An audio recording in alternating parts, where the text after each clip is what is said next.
पत्रकारों ने तो लीक नहीं करवाया, ये शासन प्रशासन का काम है। जब लीक हुआ, पत्रकारों को सूचना मिली तो उन्होंने छापा, उन्होंने गलत नहीं किया। अब जो है उसकी जांच हो, जो लीक किया उसके ऊपर दंडात्मक कार्रवाई हो।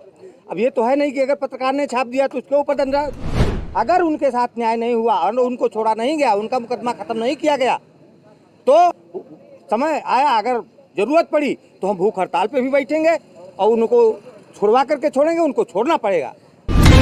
नेशनल कवरेज, जो कहेंगे सच कहेंगे। आजमगढ़ जनपद के अरवल क्षेत्र के पत्रकार संगठन के लोग सामाजिक कार्यकर्ताओं के साथ बलिया में पेपर लीक के मामले में पत्रकारों पर की गई कार्रवाई को लेकर सोमवार को आक्रोशित हो गए और जमकर प्रदर्शन किया। प्रशासन के इस कृत्य की निंदा करते हुए उन्होंने आंदोलन किया और कहा कि हम लोग लोकतंत्र के चौथे स्तंभ पर हमले को बर्दाश्त नहीं करेंगे। संगठन के लोगों ने कहा कि पत्रकार लोकतंत्र का चौथा स्तंभ है।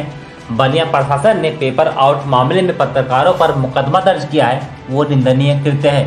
इस मौके पर आशीष पांडे, विनोद राजभर, अरविंद सिंह, देवानंद गिरी, अखिलेश चौबे, नीरज चौरसिया, राज बहादुर उपाध्याय, सामाजिक कार्यकर्ता लक्ष्मी चौबे, देवी प्रसाद पांडे, दिनेश पांडे आदि लोग मौजूद रहे।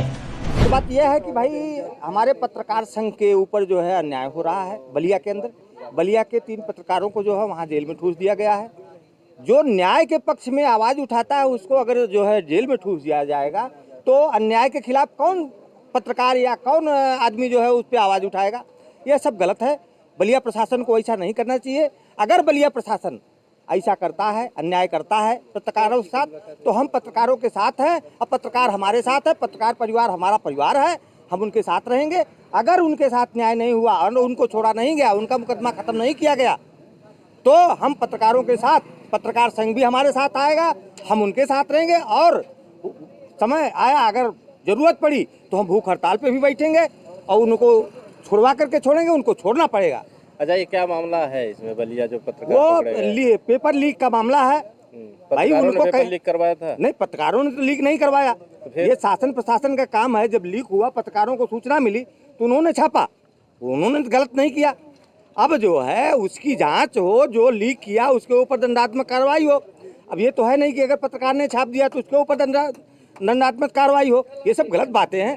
शासन प्रशासन को ऐसा नहीं चाहिए और सत्ता पक्ष को भी इस पे न्याय दिलाना चाहिए।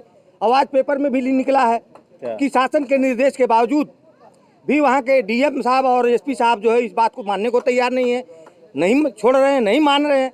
तो अगर ऐसा हुआ तो हम पत्रकार संघ के साथ जरूरत पड़ी तो 2-4 दिन के अंदर अंदर भूख हड़ताल पे बैठेंगे जरूरत पड़ी तो, और जब तक छोड़ा नहीं जाएगा तब तक हम ये लड़ाई में हरदम साथ रहेंगे। क्या लगता है आपको, सरकार की भी इसमें मिलीभगत होगी? नहीं, आज तो सरकार ने लिखित दे दिया है पेपर में, हमारे उजाला में छपा हुआ है कि सरकार के आदेश के बावजूद भी वहाँ के डीएम एसपी नहीं मान रहे हैं। ये सब गलत बातें हैं। डीएम एसपी सरकार से ऊपर है, सरकार से ऊपर हुए हैं, तो ऐसा नहीं होना चाहिए। ये तो संविधान के खिलाफ बात कहे। ताकत नहीं रहेगा ये उनके खिलाफ कार्रवाई कर सके? नहीं, वो तो है ही है। अभी इस पे सरकार को ध्यान देना चाहिए कि अगर सरकार कह रही है उसके बावजूद जो है डीएमएसपी नहीं मान रहे हैं तो उनको ही उनके ऊपर भी कार्रवाई होनी चाहिए। ऐसा नहीं अंदर से सरकार की सह पर ऐसा किया गया हो सकता है, आपको नहीं हो सकता है, हो सकता है से सरकार की सह हो सकता है कि मतलब ऊपर से दिखावा कुछ और है। हाथी का दांत देखने का अलग होता है, खाने का अलग होता है, ये भी हो सकता है। तो आप भूख हड़ताल पे कब से बैठ रहे हैं?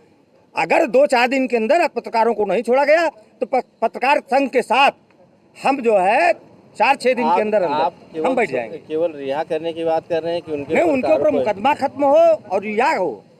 हाँ, उसके बड़े स्तर से जांच हो उसकी,